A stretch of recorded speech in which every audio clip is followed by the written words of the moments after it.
Hi, everyone. This is Professor Hagee, and in this video, I just wanted to give you just a quick, as quick as possible, I guess, a little bit about myself, and then get into a little bit on my teaching philosophy. So I've been teaching science and or doing science since 1982. Yes, a long time.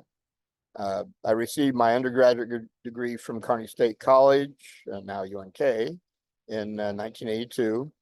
And I taught high school and middle school science for 8 years before returning in 1990, returning to UNK to work on my master's degree in science ed.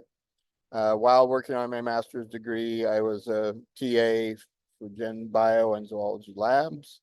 I did my master's research project with Dr. Erickson involved isolating and characterizing bacteria viruses from freshwater ecosystems.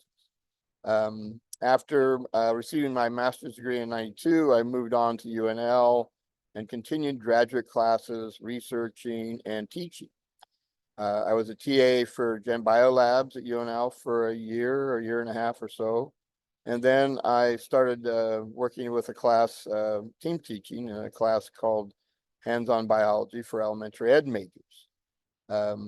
During my time at UNL, I was involved obviously with research. I worked with an algal virus that infected chlorella green algae.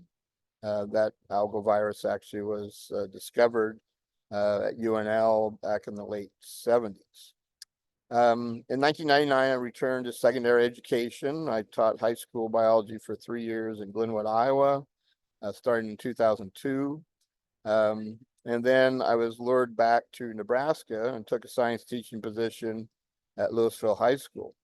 At Louisville, excuse me, I taught anatomy and physiology, zoology, microbiology, and then I started doing some dual credit classes, dual credit through UNK, Biology 105 and Biology 106. Just this last May, I retired from Louisville High School after teaching there for 22 years. I started also doing some adjunct work, actually when I was in Glenwood, started adjunct work at Iowa Western Community College, and I've been an adjunct with them for 23 years. During that time, I taught mostly microbiology, and then I also did teach some Gen Bio at Iowa Western as well. I've been doing the science methods for UNK, the online methods for UNK since the fall of 2017. And then in last December, I started as an adjunct professor at Metro Community College here in Omaha, teaching microbiology and Gen Biology. So a little bit about my philosophy. Of course, my philosophy, as you probably would guess, has kind of evolved or changed over the years. To begin with, I thought it was, always important to, I guess looked at 3 different things I was doing as far as my philosophy, reading, writing, and doing. To learn science, I involved reading about science, writing about science, and actually doing science. And I believe that was the best way to develop a basic understanding of science topics. I've always been a big proponent of hands-on, working in a lab, doing projects and things like that. And of course, one of the things we learned from the pandemic was people have forgotten or maybe didn't have a really good grasp on how science works. So now I think it's really one of the things that's really important nowadays is doing science. Having your kids actively doing science, gathering data, organizing data, analyzing, interpreting data, discussing the data, and especially now with Nebraska here with the state test being the ACT. As I'm sure you probably know, the ACT science test is really heavily dependent on your ability to analyze data, analyze graphs and interpret data and answer questions about the data, and trying to do that as fast as possible since it's a time test. So really, that aspect of doing science and now is really important. Of course, the new science standards, or the science standards we've been using now for some time, is trying to achieve that as well. Using phenomena, either overarching from phenomena or anchoring phenomena and lesson phenomena to help in what we would call an anticipatory set. I guess in the old days we'd call that an anticipatory set, where you try to get their interest in the topic, get their thinking started.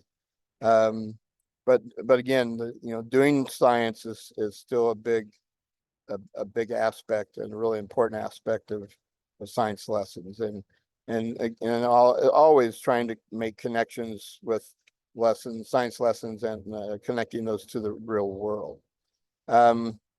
And I know some of you, several of you that are in the transition program are already out or will be out teaching. And again, obviously teaching high school compared and middle school is obviously different than teaching elementary students, and there's a lot that goes along nowadays with that. You need to develop relationships with your students, trying to make some connections with students, and finding that that's really helpful, and kind of getting them on board with you and getting them to work for you. It's really important. Obviously having a structured, safe classroom is very important. Being consistent, and again, remembering, fair does not always mean equal. And so again, creating those relationships nowadays, and because in the past, that was not a big thing.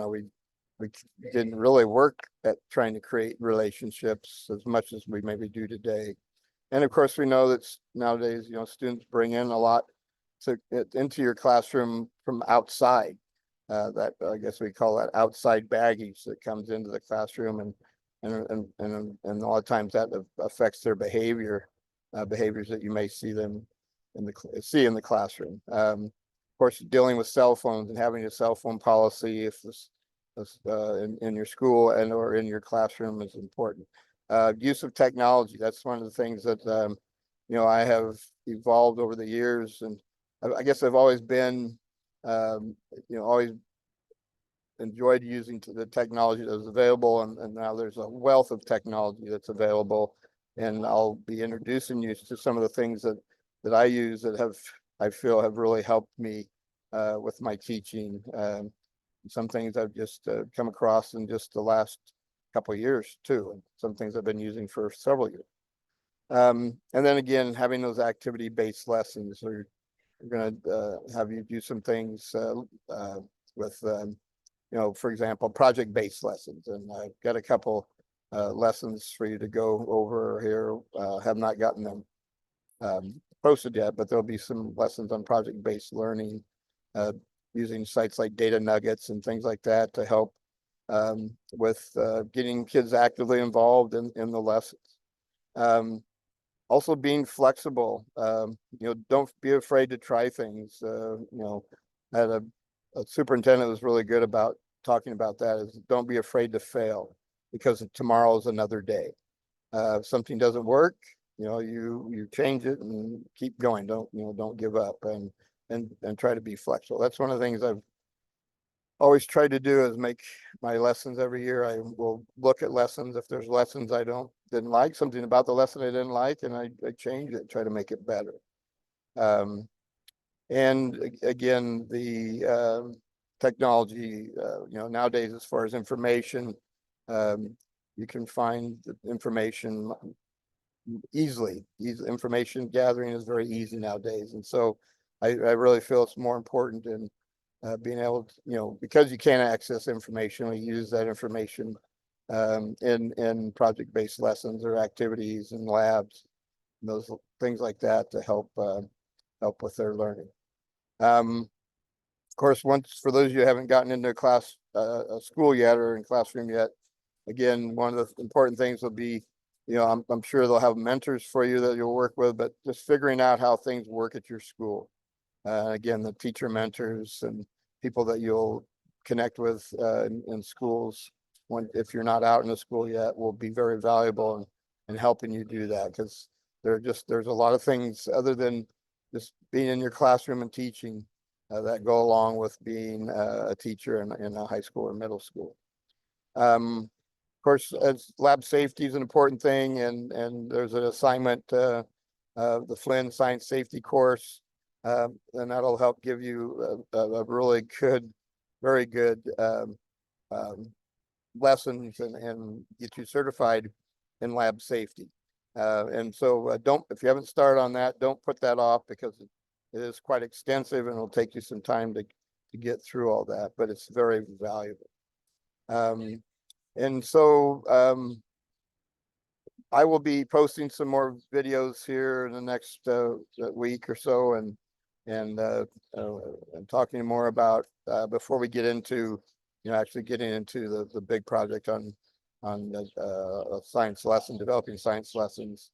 But again, I'll be posting some videos on the technologies I've used, and be asking you to do some things with those technologies, or incorporating those technologies.